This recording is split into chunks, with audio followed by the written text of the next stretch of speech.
تیسری قسم الموقت بوقت، جو ایسے وقت کے ساتھ موقت ہو جو وقت کیا ہے، مشکل ہے۔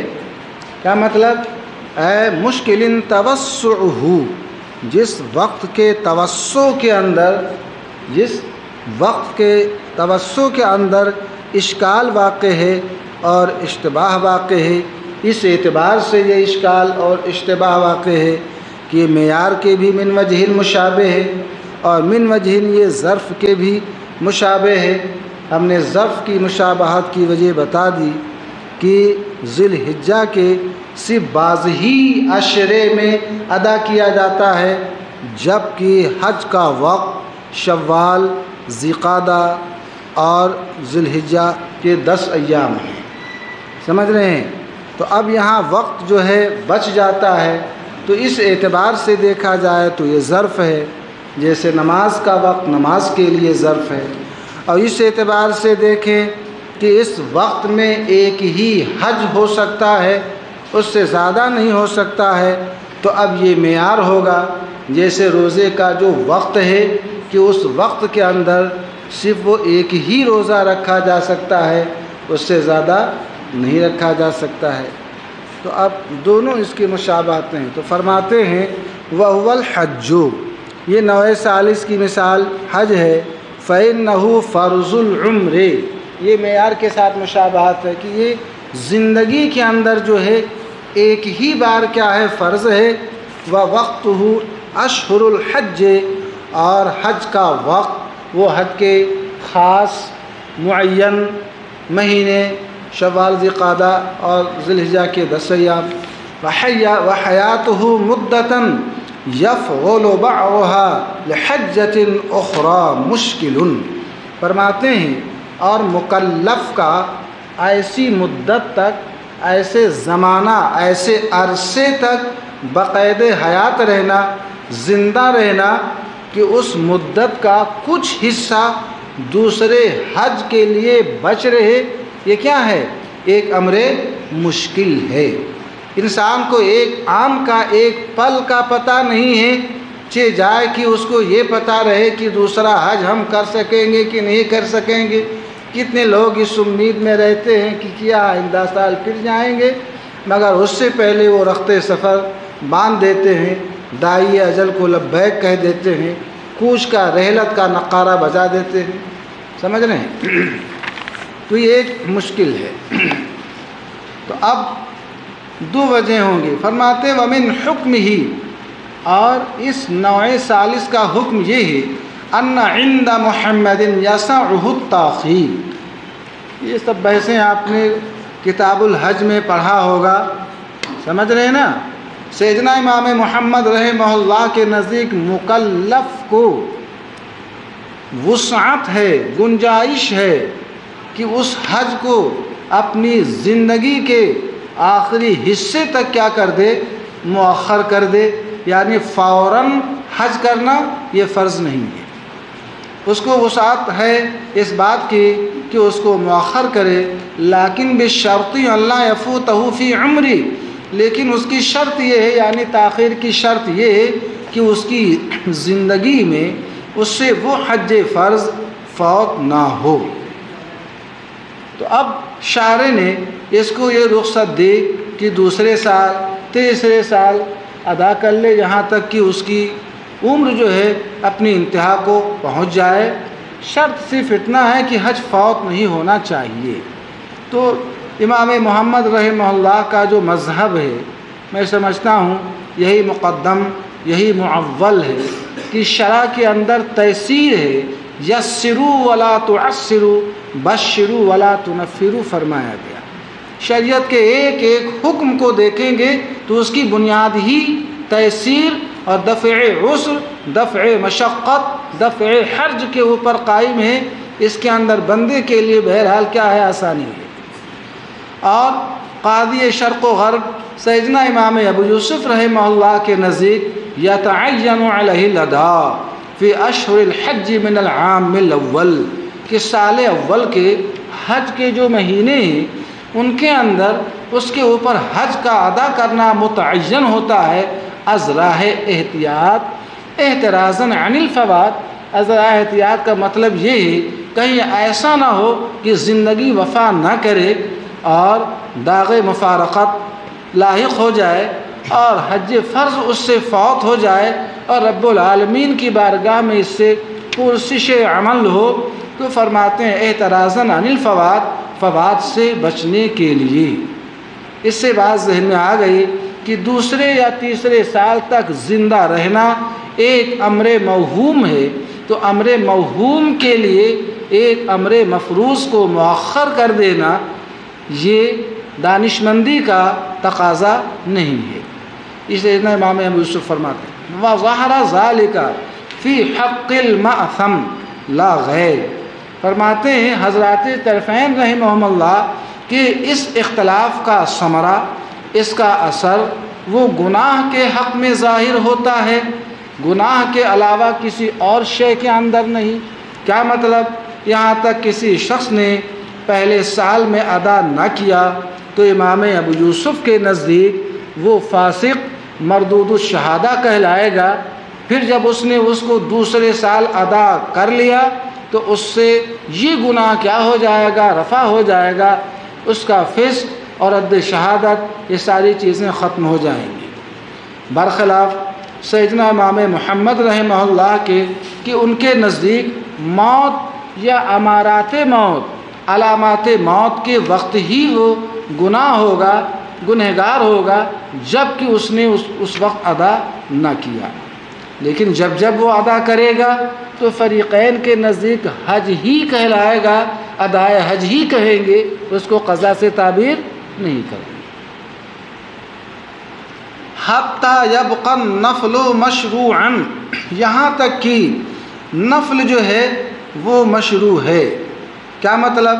یعنی اگر کسی شخص نے حج نفل کی نیت کر لی اس حال میں کہ اس کے اوپر حج اسلام، حج فرض ہے، تو اس کا حج نفل باتفاق فریقین واقع ہو جائے گا، اس لیے کہ یہ وقت جس طریقے سے فرض حج کے قابل ہے وہ نفل حج کا بھی قابل ہے۔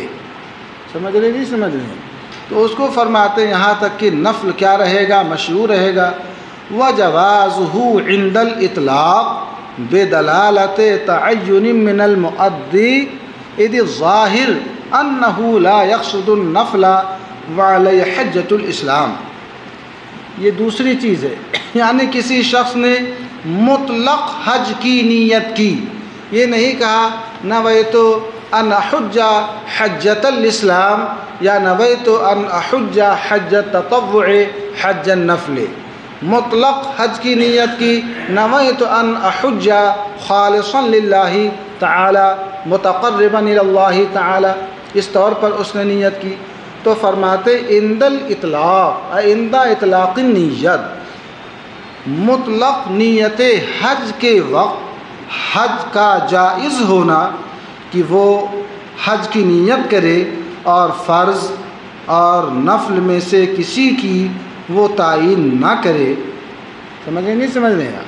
حج کا جائز ہو جانا مطلق نیت کے وقت۔ یہ کیوں مطلق نیت کے وقت جو ہے حج جائز ہو جاتا ہے، حج ادا ہو جاتا ہے، حج فرض ادا ہو جاتا ہے؟ ایک سوال پیدا ہوتا ہے کہ آپ کے ہاں جب وہ فرض کے بھی قابل ہے، نفل کے بھی قابل ہے، دونوں کے قابل ہے، تو اب گویا کی نسبت دونوں طرف برابر ہے، یہ بھی ہو سکتا ہے وہ بھی ہو سکتا ہے، تو کسی شخص نے فرض کی نفل کی کوئی تعین تخصیص نہ کی، مطلق حج کی نیت کی، تو آپ کے یہاں حج فرض ہی کیوں ہوتا ہے؟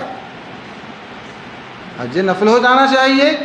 تو فرماتے مطلق نیت کر لینے کے وقت حج فرض کا جائز ہو جانا بے دلالت تعین من المؤدی، حج کرنے والے، مؤدی سے مراد حج کرنے والے کی طرف سے تعین کی دلالت کی وجہ سے۔ کیا مطلب؟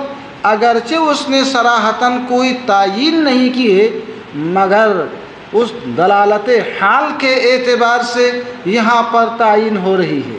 کس اعتبار سے؟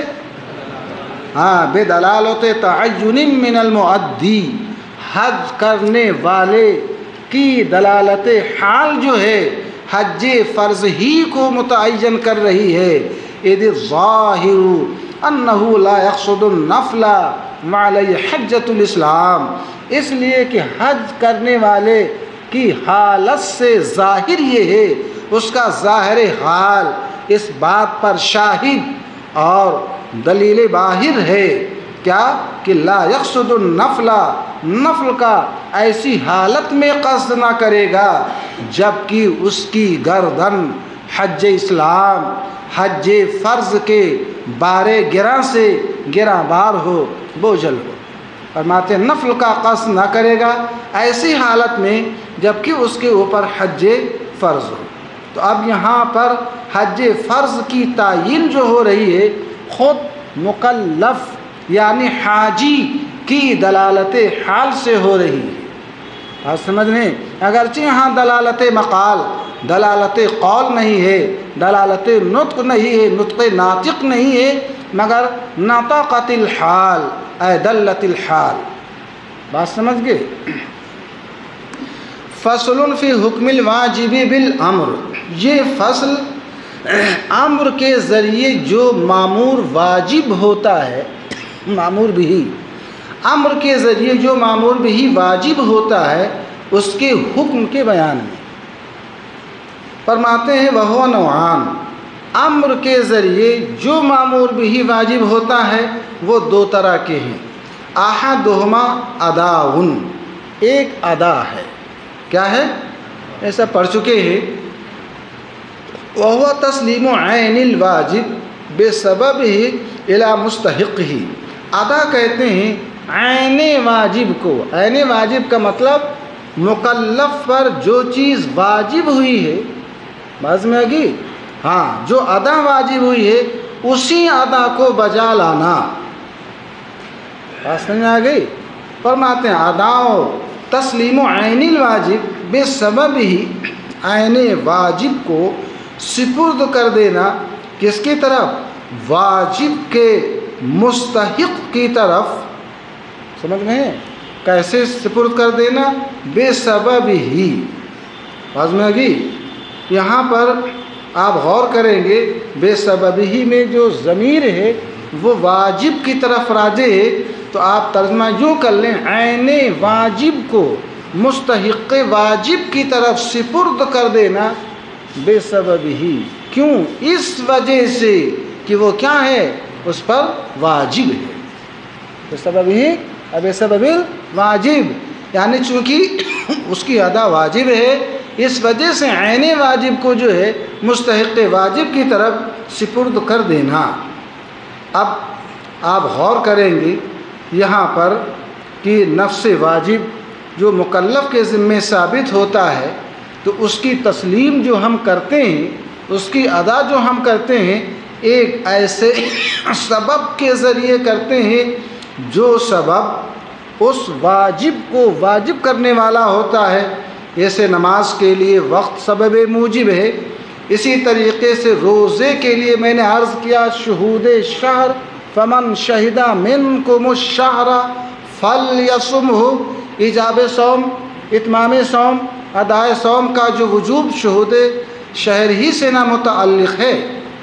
اب یہاا پر واجب کا جو مستحق ہے، ظاہر سی بات ہے اس ادا کو جو ہم کرتے ہیں وہ خاص تقرب اللہ کے طور پر نہ کرتے ہیں، تو مستحق وہی ہے۔ وقضاء، ایک قسم قضا ہے۔ قضا کہتے ہیں اسقاط الواجب بمثل من عنده هو حقه، قضا کہتے ہیں واجب کو ساقط کر دینا ایسے مثل کے ذریعے جو مثل من عنده، یہ مثل خود مکلف کے پاس سے ہے، اور فرماتے ہیں ہوا حق ہو، اور یہ واجب یہ اس کا کیا ہے؟ وہ حق ہے۔ کیا مطلب؟ یعنی یہ واجب خود مکلف کا کیا تھا؟ اپنا حق تھا۔ اب آپ غور کریں گے قضا جو ہوتی ہے وہ صرف اس وجہ سے کہ وہ وقت جو ہوتا ہے وہ نفل کا بھی کیا ہوتا ہے؟ قابل ہوتا ہے، نفل کا بھی صالح ہوتا ہے۔ اس لیے میں نے بتایا تھا من نام عن صلاۃ، نماز ہی کی بات نہیں ہے، کوئی بھی فریضہ کسی سے جب فوت ہو جاتا ہے تو اس کا حکم یہ ہے کہ اس کو ادا کر لے جب اسے موقع ملے۔ وہ جو اوقات ہوتے ہیں وہ صرف قضا ہی کے لیے ہوتے ہیں۔ وہ اوقات جیسے صالح قضا ہیں، سمجھ رہے ہیں، وہ صالح ادا بھی ہیں، صالح نفل بھی ہیں، صالح واجب آخر بھی ہیں۔ آزم میں آگئی۔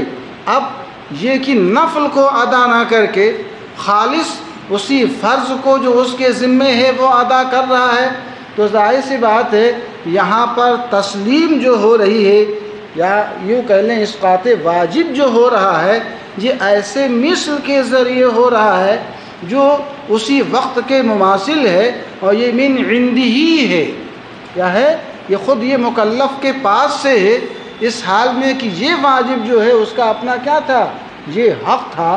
تو اسی چیز کو یہاں پر فرماتے ہیں کہ آج جو مکلف یہ قضا کر رہا ہے تو قضا انما یکون بصرف النفل الذي هو حق المکلف الى ما كان واجبا علیہ۔ کیا مطلب؟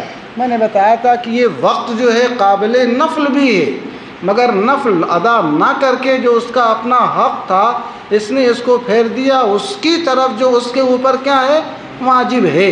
تو یہاں اسقاط واجب ایسے مثل کے ذریعے ہو رہا ہے جو مثل خود مکلف کے پاس سے ہے، اس حال میں کہ یہ اس کا اپنا مثل کیا تھا، حق تھا۔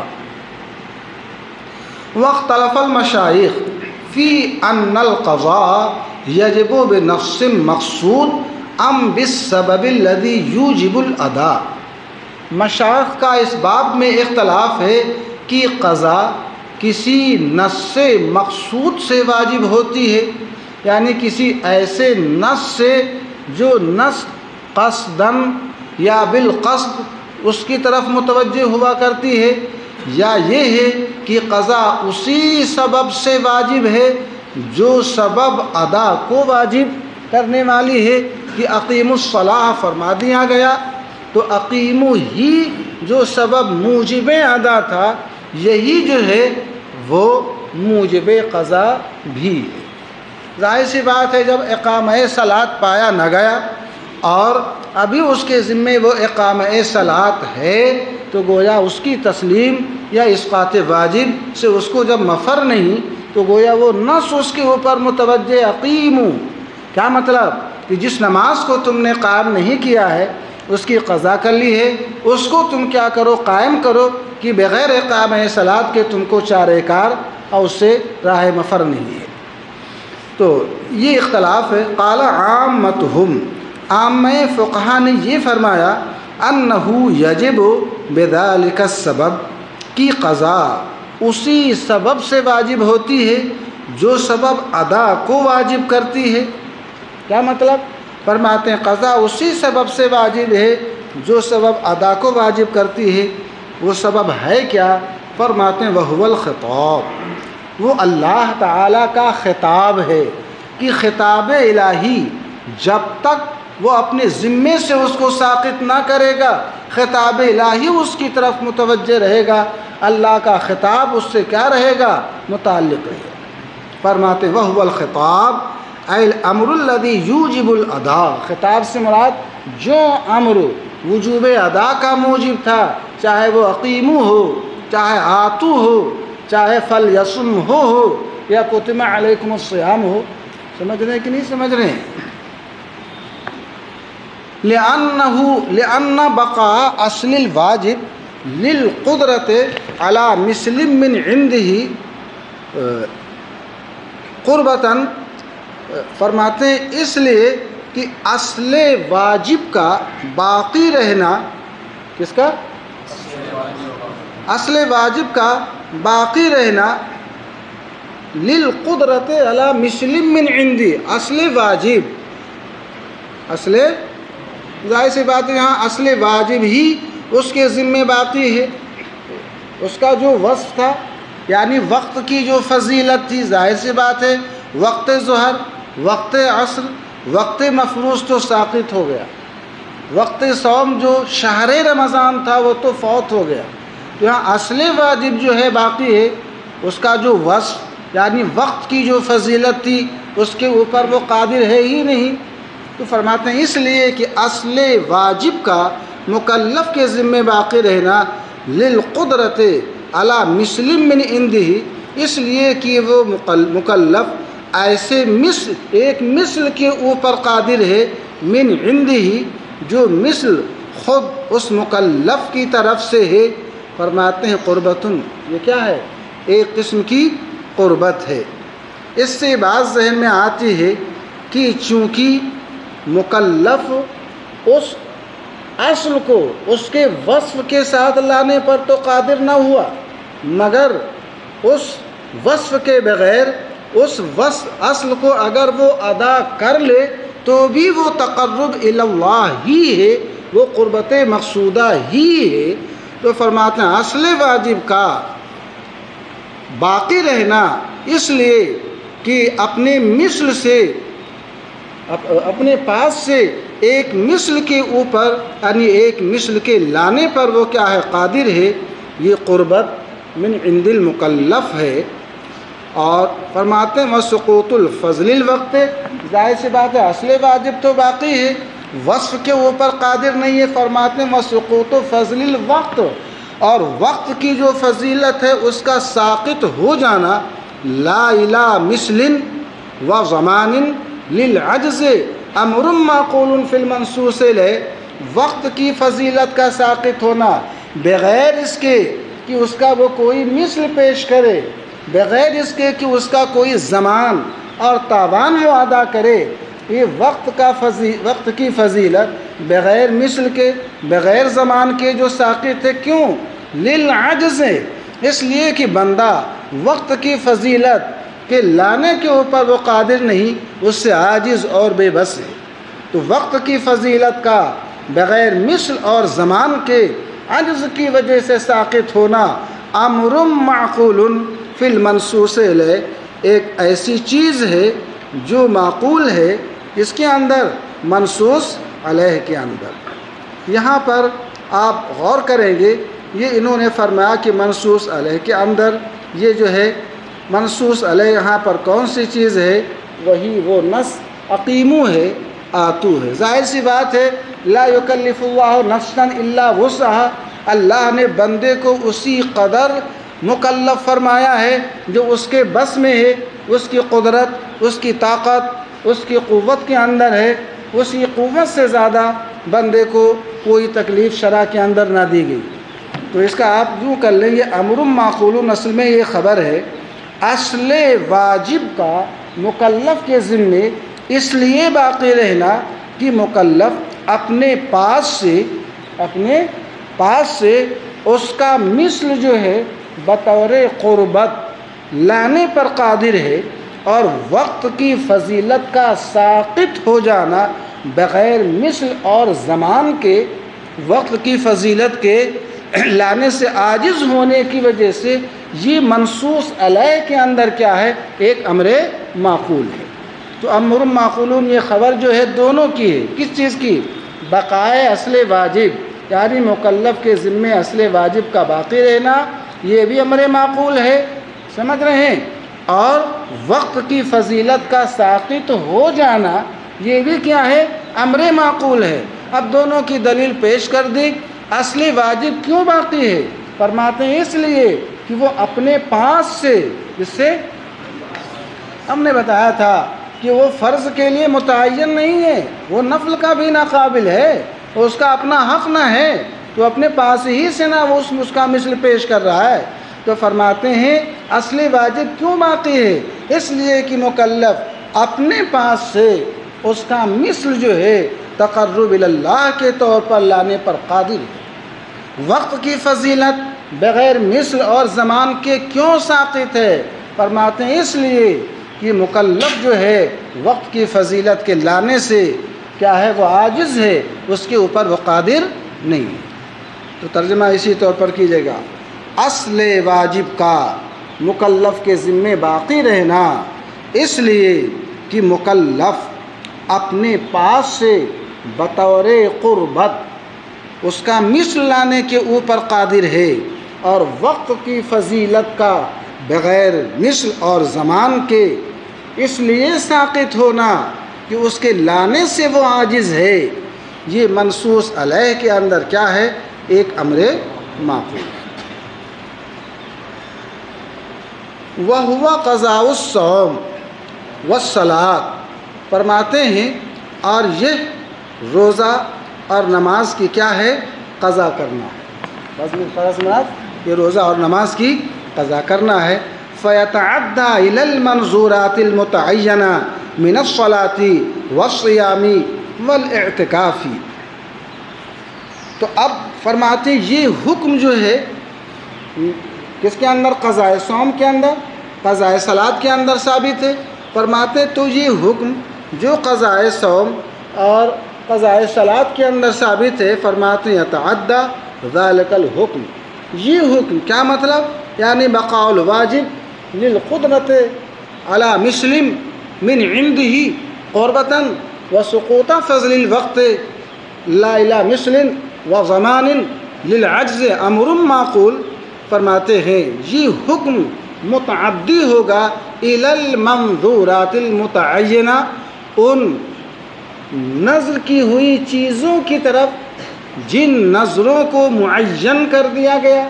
کسی شخص نے نماز پڑھنے کی یا روزہ رکھنے کی نظر معین مانی، بات ذہن میں آ گئی کہ للہ علیہ ان اصلی رکعتین یا للہ علیہ ان اصوم یوم الخمیس، اور اس دن اس نے ادا نہیں کیا، سمجھ رہے، نماز نہیں پڑھی نہ روزہ رکھا۔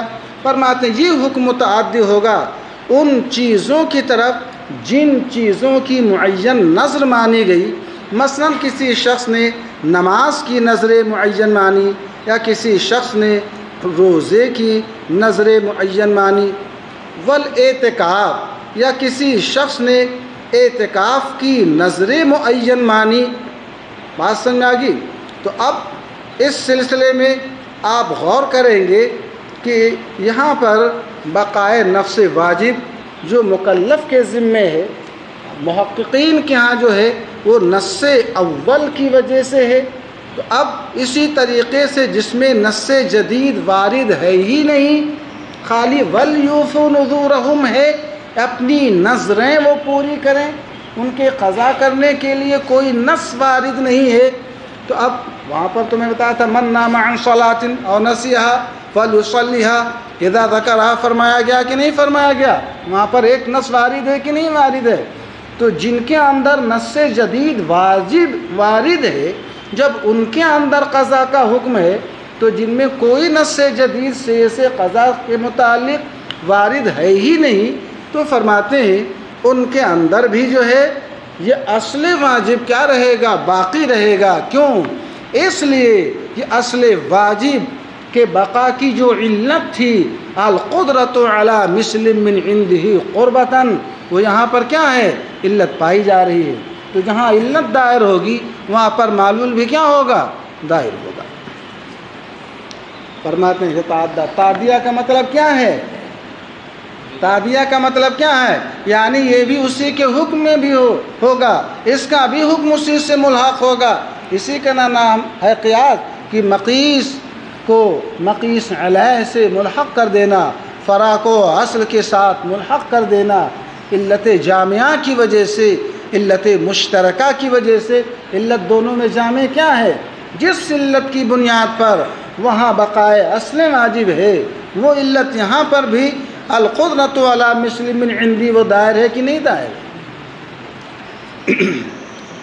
وفیما اذا نظر ان یعتکف شہر رمضان فصام ولم یعتکف انما وجب القضاء بالصوم مقصود لأنه لما انفصل الاعتکاف عن صوم الوقت عاد شرطه الى الكمال الاصلی لا لأن القضاء وجب بسبب آخر۔ یہ کسی شخص نے یہ نظر مانی تھی کہ رمضان کے مہینے میں اعتکاف کرے گا، اس نے روزہ تو رکھا اعتکاف نہ کیا، تو اس کا حکم یہ ہے کہ اس اعتکاف واجب بن نظر کی قضا کرے ایک صوم مقصود کے ساتھ۔ کس کے ساتھ؟ صوم مقصود کے ساتھ وہاں اس کو روزہ رکھ کے ہی نہ اعتکاف رکھنا ہے کہ بغیر روزے کے وہ اعتکاف کر لے گا۔ تو فرماتے ہیں اس صورت میں جب کسی شخص نے یہ نذر مانی کہ رمضان کے مہینے کا اعتکاف کرے گا تو اس شخص نے روزہ رکھا اور اعتکاف نہ کیا، تو یہاں پر جو قضا صوم مقصود کے ذریعے واجب ہو رہی ہے، کیوں واجب ہو رہی ہے؟ لِأَنَّهُ لَمَّنْ فَصَلَ الْاعْتِكَافَ عَنْ صَوْمِ الْوَقْتِ، رمضان کا مہینہ گزر گیا اور روزہ رکھا، اعتکاف نہ کیا۔ جب اعتکاف منفصل ہو گیا، مفارق ہو گیا، کس سے؟ صوم وقت سے۔ کیا مطلب؟ صوم وقت تو اس نے رکھا، اعتکاف نہ کیا، فرماتے ہیں عاد شرطہ الی الکمال الاصلی، تو اس کی شرط جو تھی اعتکاف کی، بات میں آگی، کمال اصلی کی طرف عود کر آئی۔ اب یہاں پر شرط کے کمال اصلی کی طرف عود کرنے کا معنی یہ ہے کہ اعتکاف بہرحال بغیر روزے کے ہو نہیں سکتا ہے، اعتکاف جب بھی ہوگا تو روزے کے ساتھ ہی ہوگا۔ بات میں آگی، اعتکاف تو اس کو بہرحال کرنا ہی کرنا ہے، اور اعتکاف صوم سے منفک ہو ہی نہیں سکتا ہے۔ تو اب جو وہ اعتکاف کر رہا ہے روزے کے ساتھ، وہ اس لیے کہ اعتکاف کی جب وہ قضا کرے گا تو اس کی شرطوں کے ساتھ وہ قضا کرے گا، اس کی شرط کے بغیر وہ قضا نہ کرے گا۔ اسی کو فرماتے ہیں جب اعتکاف منفصل ہو گیا صوم وقت سے، تو اعتکاف کی جو شرط تھی وہ کمال اصلی کی طرف عود کر آئی۔ سمجھ میں آ گئی بات؟ ہاں، کمال اصلی کی طرف عود کر آئی۔ لا لأن القضاء وجب بسبب آخر، نہ اس لیے کہ یہ قضا کسی اور سبب کی وجہ سے کیا ہے، وہ واجب ہوئی۔ تو اتنی بات آپ ذہن میں رکھیں کہ اعتکاف تو بہرحال اس کو کیا کرنا ہے، کرنا ہی کرنا ہے۔ ظاہر سی بات، جیسے نذر معین اس نے کر دیا تو اب اعتکاف کرنا ہی کرنا ہے، مگر اعتکاف یہ صوم سے منفک ہو نہیں سکتا ہے، گویا صوم یہ شرط اعتکاف ہے۔ تو یہاں پر جو صوم مقصود کے ساتھ اعتکاف کا وجوب ہو رہا ہے، وہ اس لیے نہیں کہ اعتکاف کی قضا کسی دوسرے سبب سے واجب ہوئی ہے، بلکہ اس لیے کہ وہ اس کی شرط جو ہے کمال اصلی کی طرف اور